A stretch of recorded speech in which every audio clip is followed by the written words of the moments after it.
जय हिंद दोस्तों, practical astrology में आपका स्वागत है। मैं हूं अविनाश और इस वीडियो में आपको बताऊंगा कि वक्री शनि आपको क्या प्रभाव देने वाले हैं। जैसा कि मैं आपको बता दूं कि 30 अप्रैल से आपके शनिदेव वक्री हो रहे हैं और 18 सितंबर तक यहां पे आपके शनि आपके वक्री रहेंगे 142 दिन के लिए। तो वक्री शनि का यहाँ पे आपको क्या प्रभाव रहने वाला है और वक्री गुरु का क्या प्रभाव रहेगा। वक्री गुरु का आपने प्रभाव की वीडियो नहीं देखी है तो आप लिस्ट में जाइए, वहाँ पर देख लीजिए। और वक्री शनि की वीडियो भी मैंने आपको बना रखी है, वो आप देख लीजिए। इस वीडियो में सबसे ज़्यादा खास मैं आपको बताऊंगा कि वक्री शनि और साथ में केतु की युति का क्या प्रभाव आपको मिलने वाला है। ठीक है, जैसा कि आप जानते होंगे कि आप 7 मार्च से राहु ने अपना राशि परिवर्तन किया है, तो जिसकी वजह से केतु ने भी अपना राशि परिवर्तन कर लिया है। तो शनि और केतु एक साथ इस समय गोचर कर रहे हैं। ठीक है, तो वो शनि और केतु का गोचर विशेष प्रभाव देने वाला होगा और सभी लग्नों के लिए देने वाला होगा। तो यहाँ पे मैं आपके मेष से लेकर मीन तक सभी लग्नों के लिए यहाँ पे बताऊंगा मैं। ठीक है, और इससे पहले मैं इस वीडियो में आपको वक्री शनि का भी प्रभाव बताऊंगा और वक्री केतु का भी प्रभाव मैं आपको बताऊंगा। ठीक है, तो पहले हम वक्री ग्रह को हम समझेंगे यहाँ पे कि वक्री ग्रह क्या होता है। तो मैं सभी ज्योतिष ग्रंथों के और विभिन्न आचार्यों के मतों के हिसाब से और अपने अनुभव से यहाँ पे आपको बताऊंगा कि जब शुभ ग्रह यानी कि गुरु या शुक्र जब वक्री होते हैं तो अपने नैसर्गिक गुणों में वृद्धि करते हैं। और जिस भाव में यानी शुभ भाव में यदि शुभ ग्रह वक्री होता है और वो शुभ भाव में यदि गोचर करेगा तो उस शुभ भाव की वो वृद्धि करेगा, और यदि वो अशुभ भाव में गोचर करेगा तो उस अशुभ भाव की अशुभता को कम करेगा। इसका अर्थ यहाँ पे ये निकालेंगे कि शुभ जो ग्रह होते हैं जब वो वक्री होते हैं तो ज़्यादातर मामलों में हमको शुभ परिणाम मिलते हैं। उसी प्रकार जब नैसर्गिक अशुभ ग्रह यानी कि शनि या मंगल जब वक्री होते हैं तो जिन भावों में जिन शुभ भावों में ये गोचर करेंगे तो उनकी शुभता को वो कम करेंगे, और जिन अशुभ भावों में वो गोचर करेंगे उसकी अशुभता को बढ़ाएंगे। इसका अर्थ यहाँ पे ये हुआ कि यानी कि केंद्र त्रिकोण में जब वक्री शनि या वक्री मंगल गोचर करेंगे तो उनकी शुभता को वो कम करेंगे, और अशुभ भाव में 6, 8, 12, 3 में गोचर करेंगे तो उसकी अशुभता को वृद्धि करेंगे। यानी कि मंगल और शनि का वक्री गोचर हमेशा या ज़्यादातर मामलों में हमेशा अशुभ ही रहता है। वक्री गुरु या शुक्र या फिर बुध का गोचर ज़्यादातर मामलों में शुभ रहता है। लेकिन इससे पहले मैं आपको शर्त ये बताऊंगा कि आपको गोचर के प्रभाव आपको बहुत कम मिलते हैं। गोचर के प्रभाव आपको उसी अनुसार मिलते हैं जो आपकी कुंडली में योग है। जी आपको जागरूक होना पड़ेगा ज्योतिष के क्षेत्र में। जैसा कि यूट्यूब पे आपको गोचर की बहुत ज़्यादा वीडियो मिलते हैं देखने के लिए, जिससे आप भ्रमित हो जाते हैं कि अगले मेष राशि में आपका सूर्य गोचर कर रहे हैं या मीन राशि में गोचर करेंगे तो 3 राशियों की किस्मत चमकेगी या इन 3 राशियों के भाग की हानि होगी। तो ऐसे आपको ऐसी वीडियो बना के आपको भ्रमित किया जाता है। तो इससे आपको जागरूक होना पड़ेगा। ये ज्योतिष की बड़ी ही बदनामी हो रही है आज के ज़माने में। ठीक है, तो मैं बताऊँ आपको कि आपकी कुंडली में पहले योग होना चाहिए किसी घटना घटने का, उसके बाद उसकी दशा होनी चाहिए, उसके बाद आता है यहाँ पे गोचर। जो गोचर में चाहे कितने भी अशुभ ग्रह हों, कितना भी अशुभ गोचर चल रहा हो, लेकिन आपकी कुंडली में यदि शनिदेव शुभ होके बैठे हैं और आपकी वर्तमान दशाएं आपकी शुभ चल रही हैं तो यहाँ पे गोचर में कुछ भी अशुभ होने वाला नहीं है। ठीक है, उसी प्रकार आपकी कुंडली में कोई दोष बना हुआ है, वर्तमान दशा भी आपकी उसी दोष की घटना घटाने की बता रही है, तो गोचर आपका कितना भी अच्छा हो जाए फिर गोचर कुछ भी देने वाला नहीं है। अर्थात गोचर सिर्फ दशाओं का अनुमोदन करता है। जो आपकी दशा दे रही है उसको यहाँ पे गोचर देता है, और दशा वो देती है जो आपकी कुंडली में योग बन रहा है। तो इस बात को आप जागरूक हो जाइए। ठीक है, आप अंधविश्वासी मत बनिए, ज्योतिष को आप वैज्ञानिक दृष्टिकोण से देखिए। ठीक है, अब बात करते हैं हम यहाँ पे मेष लगन के लिए, सीधे आते हैं बात पे। ठीक है, कि मेष लगन वालों के लिए आपका शनिदेव यहाँ पे 9th हाउस में गोचर कर रहे हैं केतु के साथ। ठीक है, और शनि यहाँ पे राहु आपके तीसरे भाव में आ गए, और यहाँ पे गुरु यहाँ पे आपके 10वें स्थान में, यहाँ पे अष्टम स्थान में यहाँ पे आ गए। तो हम यहाँ पे सिर्फ मुख्य रूप से यहाँ पे हम शनि की और केतु की बात करेंगे। गुरु की आप वीडियो हमारी पिछली देख लीजिए। तो 9th हाउस में जब यहाँ पे गुरु यहाँ पे शनि और केतु एक साथ गोचर करेंगे, जबकि यहाँ पे शनि 10वें स्थान और 11वें स्थान में यहाँ पे स्वामी होंगे शनिदेव, तो 9th भाव यानी कि हमारा भाग्य भाव होता है, धर्म भाव होता है। तो यहाँ पे जब शनि वक्री होंगे तो यहाँ भाग्य की हानि करेंगे, और साथ में जब यहाँ पे केतु बैठेगा तो दोनों सेपरेटिव प्लैनेट हो गए, दोनों विच्छेदात्मक प्लैनेट हो गए। यानी कि ये यहाँ पे एक साथ यानी कि सूर्य शनि मंगल राहु केतु, अब इनमें से 2 या 3 ग्रह जब एक साथ किसी भाव पर या भाव विशेष पर प्रभाव डालेंगे तो उसकी वो एकदम हानि करते हैं। ठीक है, तो गोचर में यहाँ पे शनि और केतु एक साथ यहाँ पे 9th हाउस में गोचर कर रहे हैं, और साथ में यहाँ पे ये शनि का वक्री काल यहाँ पे वक्री काल रहेगा। तो यानी कि शनि वैसे भी यहाँ पे 9th हाउस की हानि करेंगे। तो भाग्य की हानि होगी। भाग्य की हानि का अर्थात यहाँ पे ये अर्थ निकलेगा कि जीवन के प्रत्येक क्षेत्र में यहाँ पे शनि और केतु का यहाँ पे योग बनेगा, यहाँ पे वो ज़्यादातर मामलों में आपको नुकसानदेह होगा। यहाँ पे 9th हाउस आपके पिता का होता है, तो हो सकता है आपके पिताजी से आपकी अनबन हो जाए, पिताजी का स्वास्थ्य यहाँ पे खराब हो जाए। आप सरकारी नौकरी में, सरकारी क्षेत्र में हैं, तो यहाँ पे सरकार की तरफ से यहाँ पे हानि के योग बनते हैं, ठीक है। तो यहाँ पे और शनि केतु की वजह से ये भाग्य की यानी पूरी हानि होती है। भाग्य का अर्थ होता है आपके जीवन में जितनी भी घटनाएं होती हैं सब भाग्य के अधीन ही होती हैं, राज्य कृपा के, गुरु की कृपा के अधीन ही होती हैं। और यहाँ पे ये आपकी कृपा हट जाएगी, यानी आपकी ईश्वरीय शक्ति का आशीर्वाद यहाँ पे वो कम हो जाएगा, वक्री यहाँ पे शनि और केतु की युति की वजह से। लेकिन यदि आपकी कुंडली में शनि की दशा चल नहीं रही है, ठीक है, दशा चल रही है आपके मंगल की चल रही है, या आपके सूर्य की चल रही है, ठीक है, या आपके गुरु की चल रही है मेष लगन वालों के लिए, तो यहाँ पे शनि का कोई विशेष प्रभाव नहीं रहेगा। या फिर आपकी कुंडली में शनि बलवान है तो यहाँ पे शनि का कोई नेगेटिव प्रभाव यहाँ पे नहीं मिलेगा, ठीक है। ये आप समझती रहिए हर बार बात को, ठीक है। अब यहाँ पे हम वृष लगन वालों के लिए बात करें तो वृष लगन के लिए यहाँ पे 8वें भाव में यहाँ पे गोचर करेंगे यहाँ पे शनि और केतु, और 9वें 10वें भाव के यहाँ पे स्वामी हो गए। तो 9वें 10वें यानी कि वृष लगन वालों के लिए शनि यहाँ पे राजयोग कारक ग्रह होता है। और जब अष्टम भाव में जाएंगे तो एक तो राजयोग कारक ग्रह का अष्टम भाव में वैसे भी यहाँ पे नेगेटिव पॉइंट हो गया, ऊपर से वो वक्री हो गए, तो यहाँ पे अष्टम भाव के दोषों में यहाँ पे वृद्धि करेंगे, ठीक है।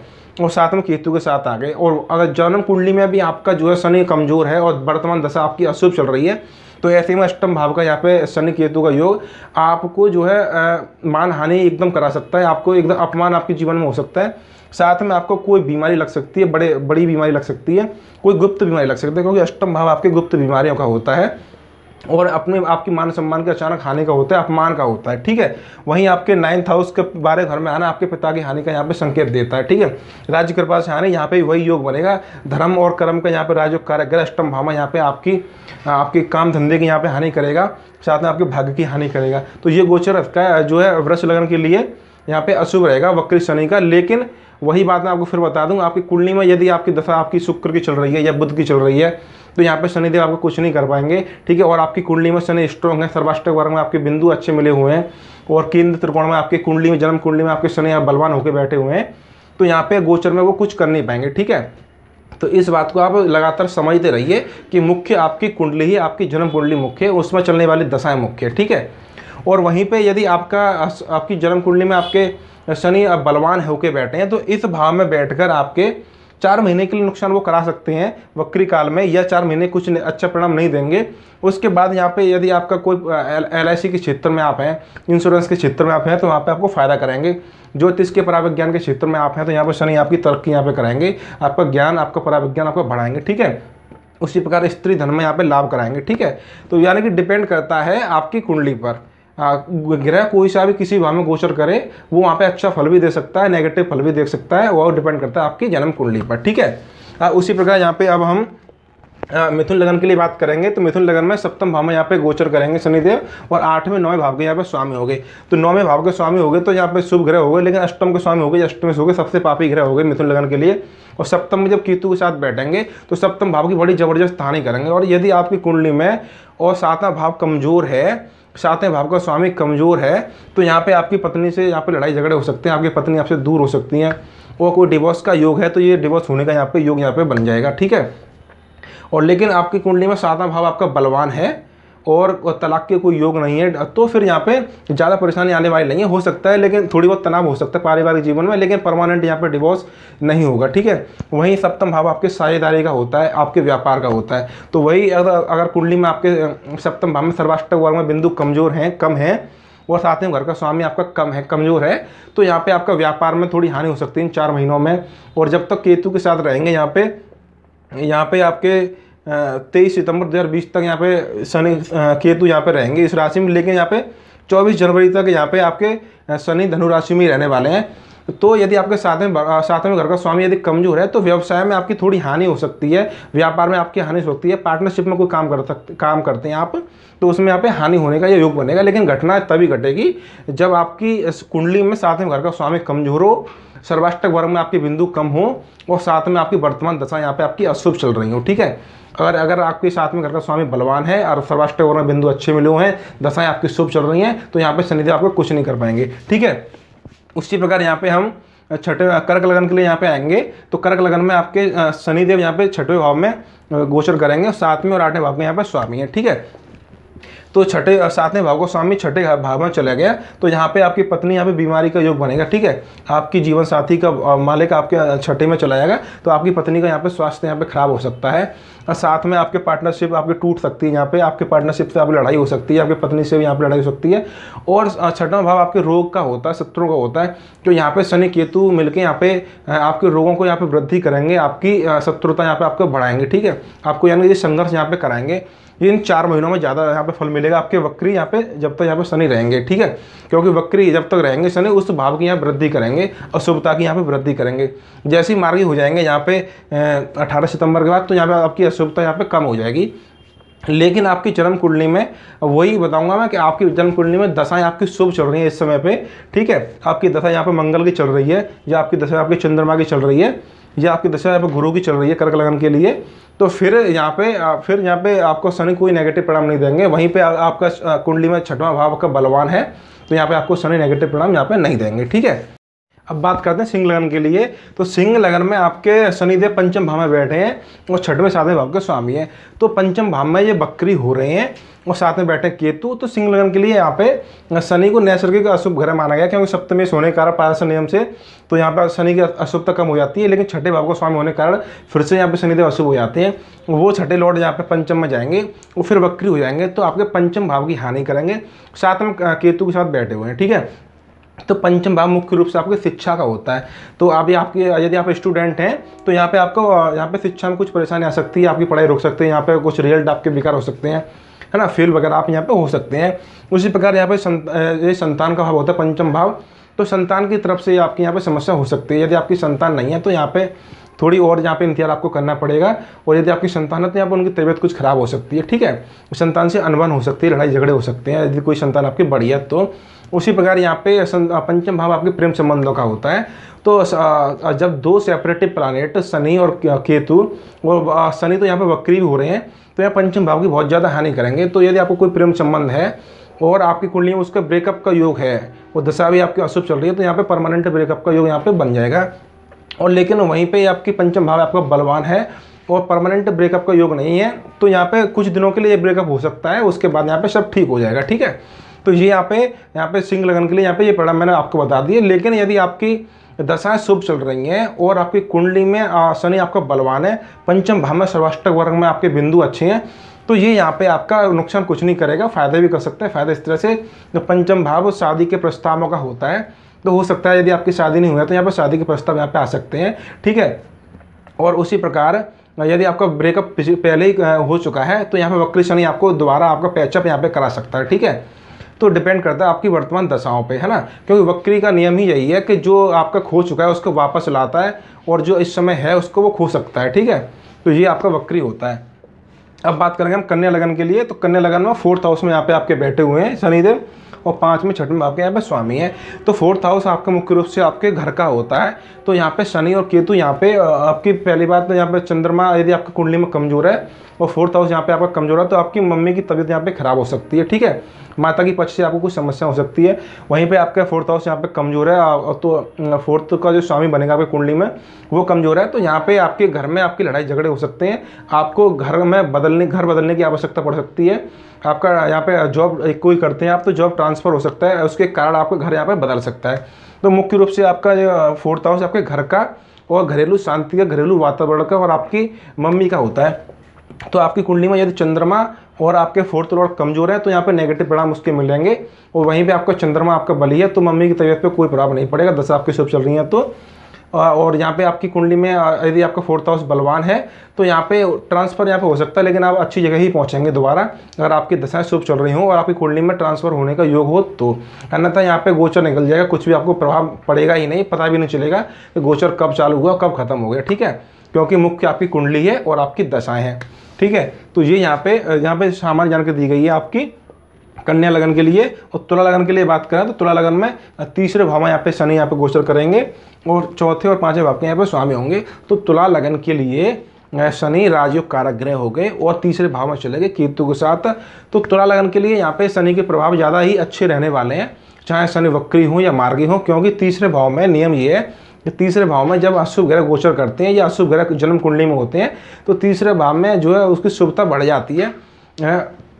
तो शनि तीसरा भाव आपके हिम्मत साहस पराक्रम का होता है, और शनि या केतु या मंगल सूर्य जो भी अशुभ ग्रह जब तीसरे भाव में गोचर करेंगे तो या जब आपकी जन्म कुंडली तीसरे भाव में होते हैं तो आपकी हिम्मत साहस पराक्रम में आपकी वृद्धि करते हैं। तो आपको यदि आप किसी सरकारी नौकरी की प्राप्ति करना चाहते हैं या आप जो मिलिट्री फोर्स या पुलिस की तैयारी कर रहे हैं तो यहाँ पे ये आपके शनि का आपके केतु का ये गोचर बहुत शुभ रहने वाला है, तो ये आपको इस क्षेत्र में आपको ले जाएगा। ठीक है, बस आपकी कुंडली में तीसरा भाव बलवान होना चाहिए और मिलिट्री फोर्स पुलिस में आपकी जाने का योग होना चाहिए, वर्तमान दशा आपकी शुभ होनी चाहिए। और आप किसी भी क्षेत्र के हों तो यहाँ पे शनि आपको हर क्षेत्र में आपको सफलता दिलवाएगा तुला लगन के लिए। बस आपकी दशाएं आपकी शुभ यहाँ पे होनी चाहिए, क्योंकि हर क्षेत्र में सफलता पाने के लिए आप में हिम्मत साहस पराक्रम होना ही चाहिए, तभी आप जो सफलता पा सकते हैं, अन्यथा नहीं। तो यहाँ पे आपका शनि यहाँ पे आप में हिम्मत साहस पराक्रम की वृद्धि करेगा, बेशक वो वक्री हो जाए चाहे उसके साथ केतु आ जाए, क्योंकि इस लगन के लिए यहाँ पे आपके यहाँ पे शनि राजयोग कारक ग्रह बन जाते हैं, इसलिए यहाँ पे ज़्यादातर मामलों में आपको शुभ परिणाम ही देंगे यहाँ पे। ठीक है, अब आते हैं यहाँ पे वृश्चिक लगन के लिए। तो वृश्चिक लगन में आपके दूसरे भाव में यहाँ पे गोचर कर रहे हैं और तीसरे और चौथे भाव के यहाँ पे स्वामी बन गए। तो अगर आपके जन्म कुंडली में अगर दूसरा भाव आपका कमज़ोर है और दूसरे आपकी वर्तमान दशा आपकी जो अशुभ चल रही हैं और चंद्रा भी कमजोर है, तो मुख्य रूप से दूसरा भाव आपके कुटुंब का होता है, आपके परिवार का होता है। तो यहाँ पे वक्र शनि आपको अपने घर से दूर ले जा सकता है। ठीक है, तो हो सकता है आपके किसी भी कारण से आप अपने घर से दूर रह रहे हों, और लेकिन यदि आप दूर रह रहे हों कई साल से लगातार 1-2 साल से रह रहे हैं दूर, क्योंकि शनि तो यहाँ पे 2 साल से ही है। ठीक है, धनुराशि में, तो अब वक्री काल में वो आपको शनि वापस ला सकता है। ठीक है, और इस समय यदि आप अपने घर में ही हैं तो वक्री शनि आपको अपने घर से दूर यहाँ पे भेज सकता है। ठीक है, तो दोनों काम यहाँ पे उल्टा वो कर सकता है। और वहीं पे आपकी कुंडली में चंद्रमा आपका कमजोर है, दूसरे भाव को स्वामी भी आपको कमजोर है, तो यहाँ पे दूसरा भाव खाने का होता है, दूसरा भाव जो धन का होता है, तो धन की जबरदस्त यहाँ पे हानि शनि केतु मिलकर यहाँ पे कराएंगे, क्योंकि शनि केतु दोनों ही न्यूनता दिखाते हैं, बहुत ही मिनिमम दिखाते हैं, हर चीज़ को कम कर देते हैं, उस भाव की हानि करते हैं। तो धन की एकदम ज़बरदस्त हानि हो जाएगी, खाने पीने की बहुत ज़बरदस्त एकदम हानि हो जाएगी अगर आपकी कुंडली में चंद्रमा कमजोर है और शनि की वर्तमान दशाएं भी आपकी चल रही हैं और शनि आपका कुंडली में कमजोर होकर बैठा है तब, और दूसरे भाव का यहाँ पे स्वामी कमजोर है तब। ठीक है, और वहीं पे आपके दूसरा भाव आपका बलवान है, दशाएं आपकी शुभ चल रही हैं, तो यहाँ पे शनि आपका कुछ भी ज़्यादा नेगेटिव परिणाम आपको मिलेंगे नहीं। ठीक है, दूसरे घर में वैसे आपको ऐसा हो सकता है आपको गलत भाषा का आप प्रयोग करें, क्योंकि शनि जो है अभद्र भाषा का प्रयोग करवाता है और केतु जो है बड़ी ही क्रोधी स्वभाव इसका नेचर है। ठीक है, तो दूसरा भाव आपकी वाणी का हो गया, तो ऐसे में व्यक्ति जो है आप इतना हो सकता है कि आप जो है अहंकारी स्वभाव की आपका भाषा आपकी हो जाए। ठीक है, आपकी भाषा बदल सकती है बस, तो यहाँ पे इसका यहाँ पे ये प्रभाव हो गया। ठीक है, और वहीं पे हम धनु लगन की बात करें तो धनु में आपके पहले भाव में यहाँ पे गोचर करेंगे और यहाँ पे दूसरे और तीसरे भाव के यहाँ पे स्वामी है, तो ये लगन हो गया। और लगन सबसे 12 भावों में लगन सबसे मुख्य होता है। यहाँ पे सफलता असफलता है ना, रोग और स्वास्थ्य यहाँ पे पहले घर से देखेंगे। अगर आपकी कुंडली में शनि आपका बलवान है तो यहाँ पे आपको और पहले भाव का स्वामी और पहला भाव आपका बलवान है, सर्वाष्टक वर्ण बिंदु शुभ मिले हुए हैं और यहाँ पे आपकी वर्तमान दशाएं आपकी शुभ चल रही हैं, तो पहले घर में आपको वक्री शनि और केतु इतना नुकसान नहीं देंगे। हाँ, लेकिन थोड़ा बहुत आपको स्वास्थ्य यहाँ पे कमजोर कर सकते हैं, आपको थोड़ी तकलीफ हो सकती है अगर। लेकिन वहीं पे यदि आपकी दशाएं आपकी अशुभ चल रही हैं और आपकी कुंडली में भी आपका शनि अशुभ है और पहला भाव है आपकी लगन भाव भी आपको कमजोर है, तो ये आपका जबरदस्त तरीके से आपकी मान हानि यहाँ पे करा देंगे। ठीक है, आपका अपमान होगा, आपको असफलताएँ मिलेंगी। ठीक है, असफलता का अर्थ यहाँ पे किसी भी क्षेत्र में हो सकता है। आप हो सकता है कि आप सरकारी नौकरी की तैयारी कर रहे हो, वहाँ पे असफलता हो जाए, आप कोई बिजनेस करते हो वहाँ पे असफलता आपको मिल जाए, आपको भारी नुकसान हो जाए। ठीक है, या किसी भी कारण से आपका अपमान हो जाए, तो यहाँ पे शनि आपको केतु के साथ बैठ के आपका एक अपमान का यहाँ पे योग बना रहा है वह। लेकिन ये घटना आपकी तब होंगी जब आपकी दशाएं आपकी अशुभ होंगी और आपकी जो है पहला घर आपकी कुंडली में लगन कुंडली में आपकी कोई हानि होने का योग होना चाहिए। ठीक है, तो ये आपकी धनु लगन के लिए यहाँ पे हो गया। अब आते हैं यहाँ पे हम मकर लगन के लिए। तो मकर लगन में आपके 12वें भाव में आपके शनि बैठ गए और पहले घर के और यहाँ पे दूसरे भाव के यहाँ पे स्वामी है, तो लगन ये 12 घर में जाएगा, तो यहाँ पे बीमारी का योग बन जाता है, यानी कि आप बहुत ज़्यादा खर्चा करेंगे और आपको हॉस्पिटल या जेल में जाने का यहाँ पे योग बन जाते हैं बस। लेकिन आपकी कुंडली में ये योग होना चाहिए। और वक्री टाइम में जो है इस चांस ज़्यादा बन जाते हैं, क्योंकि वक्री शनि 12 घर में करेगा तो और ज़्यादा वो जो है अपना नेगेटिव प्रभाव यहाँ पर देगा, क्योंकि केतु के साथ यहाँ पे वो बैठा हुआ है। ठीक है, तो आपके यहाँ पे लग्नेश 12 घर में चले गए, द्वितीय 12 घर में चले गए, तो एक तो धन की हानि होगी आपकी, एक दूसरे स्वास्थ्य की यहाँ पे हानि आपके लिए होने वाली है, क्योंकि लग्नेश और धनेश दोनों आपके 12 घर में चले गए, केतु के साथ बैठे हुए हैं। और ये परिणाम सबसे ज़्यादा अशुभ आपको तब मिलेगा जब आपकी दशाएं, वर्तमान दशाएं आपकी अशुभ चल रही होंगी, ठीक है। तो आपको आपकी कुंडली में कोई जेल जाने का योग है, या कोर्ट कचहरी के मामले में फंसने का कोई योग है, या हॉस्पिटल जाने का कोई योग है, यानी कि आपकी तबीयत ज़्यादा खराब होने का योग है, एक्सीडेंटल योग है, तो यहाँ पे ये 4 महीने यहाँ पे 142 दिन यहाँ पे ये बहुत ही अशुभ रहने वाले हैं शनि की वजह से, क्योंकि शनि यहाँ बकरी रहेगा। और वहीं आपकी दशाएं, आपकी शुभें, आपकी कुंडली में आपका शनि बलवान होकर बैठा है, और दशाएं आपकी शुभ चल रही हैं, तो यहाँ पे शनि आपको कुछ भी नहीं कर पाएंगे। बस इतना हो सकता है कि आपके यहाँ पे व्यय ज़्यादा हो, बस। तो यहाँ पे ये मकर लगन के लिए यहाँ पे बता दिया हमने। अब आते हैं कुंभ लगन के लिए। तो कुंभ लगन में आपके 11वें घर में आपके बैठे हुए हैं, और 12 में, और लग्नेश के आपके स्वामी हैं। तो लग्नेश के 11 घर में जाना, यानी कि लग्नेश का लाभ स्थान में जाना, तो इस बात को दर्शाता है कि आपको यहाँ पे फ़ायदा ही फ़ायदा होने वाला है, आपकी इच्छा पूर्ति का यहाँ पे योग बनेगा, ठीक है। और बस इतना यहाँ पे, क्योंकि 11वां भाव आपका लाभ स्थान होता है, प्राप्ति स्थान होता है, यानी कि किसी भी जीवन में कोई भी सफलता हमें चाहिए तो 11वां भाव हमारा बलवान होना चाहिए। तो जब लग्नेश ही आय भाव में चला जाएगा, इनकम भाव में चला जाएगा, इच्छा पूर्ति भाव में चला जाएगा, तो यानी कि यदि आप नौकरी की तलाश कर रहे हैं तो यहाँ पे आपकी शनि यहाँ पे नौकरी यहाँ पे दिलवा देंगे। आप अभी पैसा नहीं कमाते हैं तो यहाँ पे शनि आपकी इनकम का आय स्रोत यहाँ पे खोल देंगे। और यदि आप कुछ हासिल करना चाहते हैं, बहुत कोई इच्छा आपकी पल रखी है पहले से ही, तो यहाँ पे आपका शनि यहाँ पे इच्छा पूर्ति यहाँ पे करा देंगे। बेशक यहाँ पे शनि वक्री चल रहे हैं या केतु के साथ चल रहे हैं, उससे कोई ज़्यादा प्रभाव नहीं पड़ेगा, क्योंकि यहाँ पे शनि यहाँ पे 11वें भाव में चल रहे हैं, तो नेगेटिव परिणाम यहाँ पे मिलेगा नहीं, क्योंकि 11 भाव में ज़्यादातर ग्रहों का और किसी भी कंडीशन में अच्छे ही परिणाम यहाँ पे मिलते हैं। लेकिन यहाँ पे शर्त ये रहेगी कि आपकी कुंडली में 11 भाव, यानी कि गुरु, 11 भाव के कारक गुरु और 11 भाव आपका बलवान होना चाहिए, और वर्तमान दशाएं आपकी शुभ होनी चाहिए, तब यहाँ पे शुभ परिणाम मिलेंगे। और दशाएं अशुभ चल रही हैं, जो जिस ग्रह की आपकी दशाएं अशुभ चल रही होंगी, उसी का सबसे ज़्यादा नेगेटिव परिणाम आपको मिलता है, ठीक है। तो ये हमारी कुंभ लगन के लिए हो गई। मीन लगन के लिए बात करें तो हम यहाँ पे आपके यहाँ पे 10वें स्थान में गोचर कर रहे हैं, और 11-12 आपके स्वामी हो गए।